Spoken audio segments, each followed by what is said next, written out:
பிரியமானவர்களே, இயேசு கிறிஸ்துவின் நாமத்தில் உங்களுக்கு என் அன்பின் வாழ்த்துக்கள். இந்த இடம் நயகரா ஓல்டு ஃபோர்ட் என்று அழைக்கப்படுகிற ஒரு இடம். அதாவது நயகரா பழைய கோட்டை என்று அழைக்கப்படுகிற ஒரு இடம்.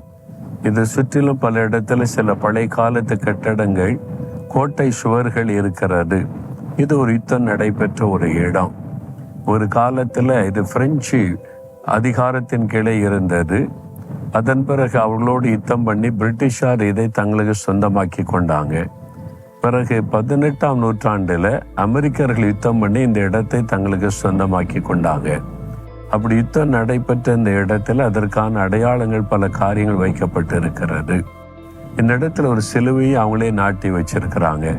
பின்னால பார்த்தீங்களா, ஒரு பெரிய கடல் மாதிரி தெரியுதுல்ல. இது என்ன கடல் நினைக்கிறீங்களா? இது கடல் அல்ல, பெரிய ஒரு ஏரி.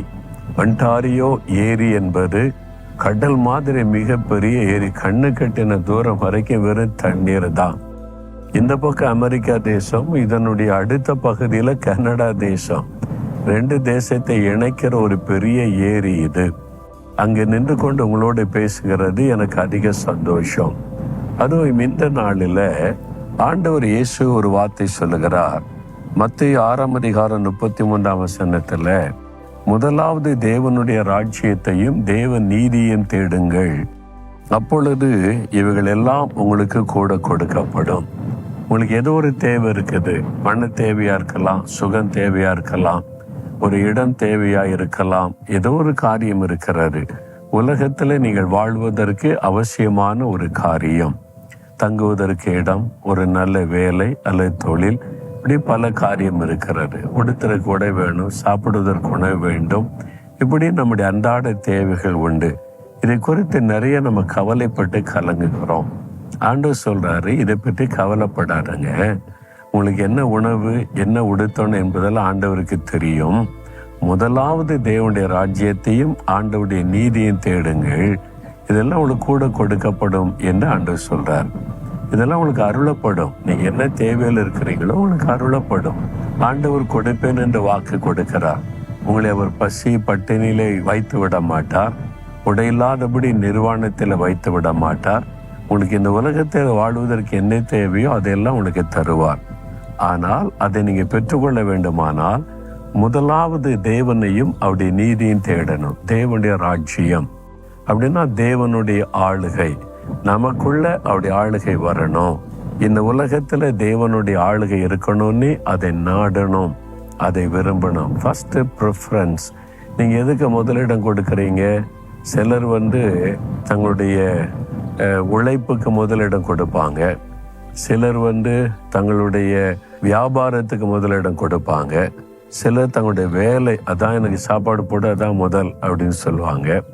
சிலர் தங்களுடைய வாழ்க்கையில ஏதோ ஒரு காரியம், ஒரு பொருள், ஒரு மனிதர், அவங்களுக்கு தான் முதலிடம் அப்படின்னு சொல்லுவாங்க. ஆனா இயேசு சொல்லுகிறார், முதலாவது தேவனுடைய ராஜ்யத்தை தேடுங்க. பரலோக ராஜ்யத்துல நான் வசிக்கணும்.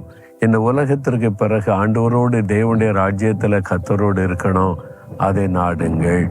தேவனுடைய நீதி, நான் அந்த உலகத்தில் இருக்க வரைக்கும் இஷ்டப்படி வாழக்கூடாது. தேவன் விரும்புகிறபடி, அவர் நீதி உள்ள தேவன். நான் பேசுறது செய்கிறது எல்லாமே நீதியா இருக்கணும். அநீதியான காரியத்தை செய்து விடக்கூடாது என்பதில் கவனம் செலுத்தணும். இதுல நீங்க கவனமா இருந்தா உங்களுடைய தேவைகளுக்காக நீங்க கவலைப்பட தேவையில்லை, அது உங்களை தேடி வரும் என்று ஆண்டவர் சொல்றார். அப்ப நீங்க எதை தேடணும்? தேவனையும் அவருடைய ராஜ்யத்தையும் அவருடைய நீதியையும் தேடணும். மனசுல ஆழமா பதித்து கொள்ளுங்க, ஆண்டவரே எனக்கு நீங்க தான் வேணும், உம்முடைய ராஜ்யத்துல நான் பங்கடையணும், நீர் விரும்புகிறபடி நீதியான ஒரு வாழ்க்கை வாழணும், எனக்கு கிருபை தாங்க. அநீதியான எதுக்கு நான் இடம் கொடுத்துடக்கூடாதுன்னு மட்டும் செய்யுங்க. உங்களுடைய அனுதின தேவை சந்திக்கப்படும். உங்களுக்கு தேவையான அத்தனை காரியத்துல தேவன் அற்புதம் செய்வார். அவ்வளவுதான், கவலைப்படாதுங்க. ஆண்டவரை பார்த்து சொல்லுங்க, ஆண்டவரே முதலாவது நீர் தான் எனக்கு வேணும், உங்களுடைய ராஜ்யம் எனக்குள்ள வரணும், நான் மரணத்திற்கு பிறகு உம்முடைய ராஜ்யத்துல பங்கடையணும், நான் நீதி உள்ளவனாக உம்மை போல நான் வாழ என்னை ஒப்பு கொடுக்கிறேன். இயேசுவின் நாமத்தில் ஜெபிக்கிறேன். ஆமேன், ஆமேன்.